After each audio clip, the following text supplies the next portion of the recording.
Ako si Bexy, OFW dito sa Jeddah, KSA. Mukha lang akong maraming pera pero marami kong utang. Eto na nga pala yung last day namin dito sa Riyadh. Babalik na kami ng Jeddah ng aking tita. Ayan si Tito Aga maiiwan dito at ang dalawa. Dito kasi sila nakabase sa Riyadh. Nakakalungkot man isipin, last day na to ng aming bakasyon. Pagkatapos ng Hajj vacation, ang aantayin na lang namin Ramadan vacation. Back to reality, kayod na naman pagbalik ng Jeddah. Kakayod para may pambayad tayo ng utang. Para pag nakabayad na tayo ng utang, pwede na ulit tayo umutang. Mag-check-in na tayo dito sa Playa Del.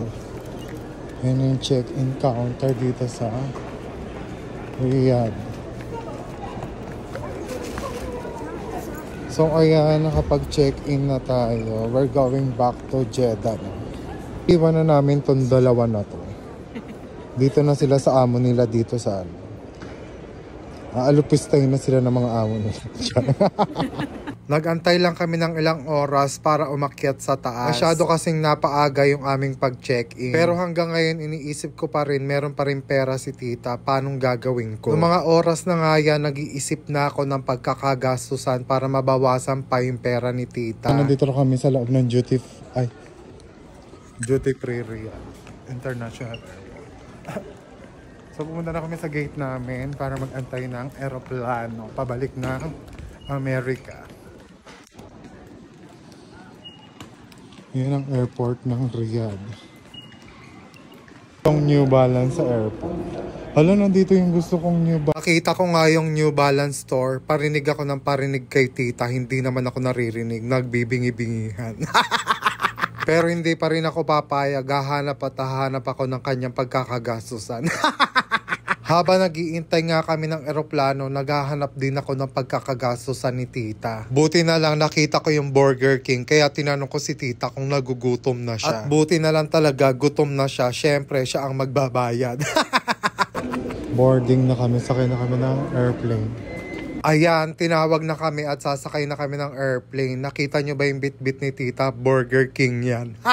So totoo lang, hirap na hirap talaga ako mag-isip ng pagkakagastusan ni tita. Naiisip ko nga merong menu sa eroplano at saka merong mga sky deals. Doon na lang ako titingin para magpabili kay tita. Kesa naman sa iba pa maubos yung pera niya, di ako na lang ang uubos.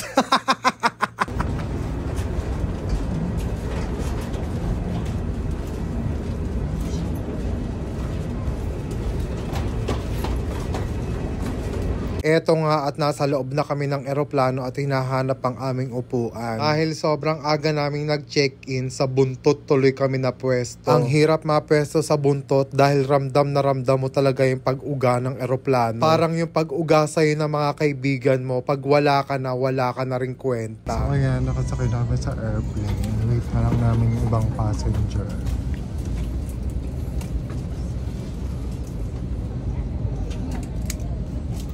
أهلا بكم.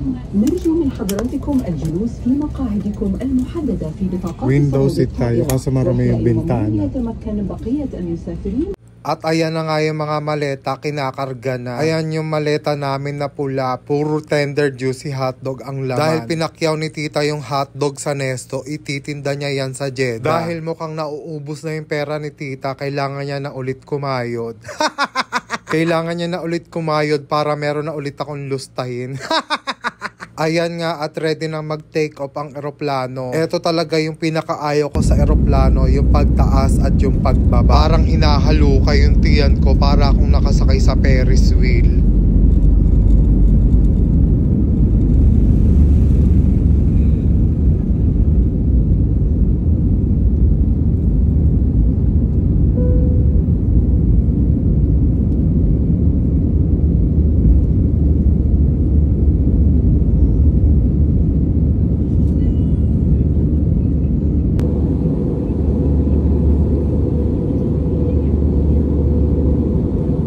Ayan nga, after 1 hour and 45 minutes, pababa na yung eroplano. Noong mga oras na yan, inis na inis ako, hindi nagtagumpay yung aking plano. Wala akong nabili sa loob ng eroplano.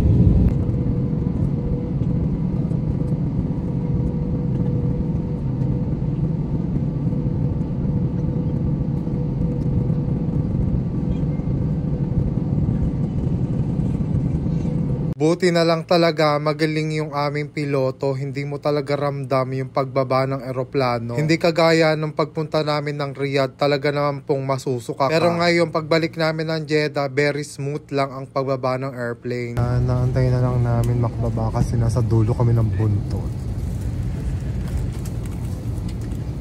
Yan, arrive na tayo dito sa Jeddah. Pababa na tayo. Ditik.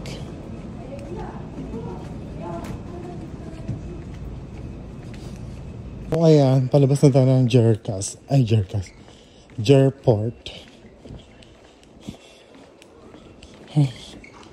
Kukanin pa yung bagahe ni Tsitsa. So ayan ang Jeddah International Jerport.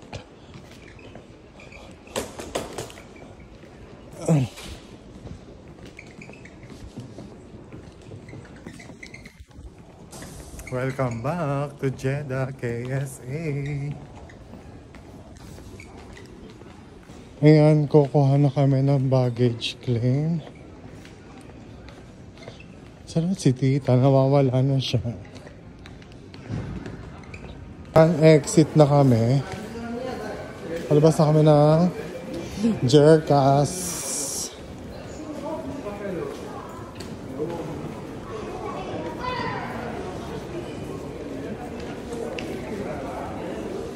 Welcome back to Jeddah.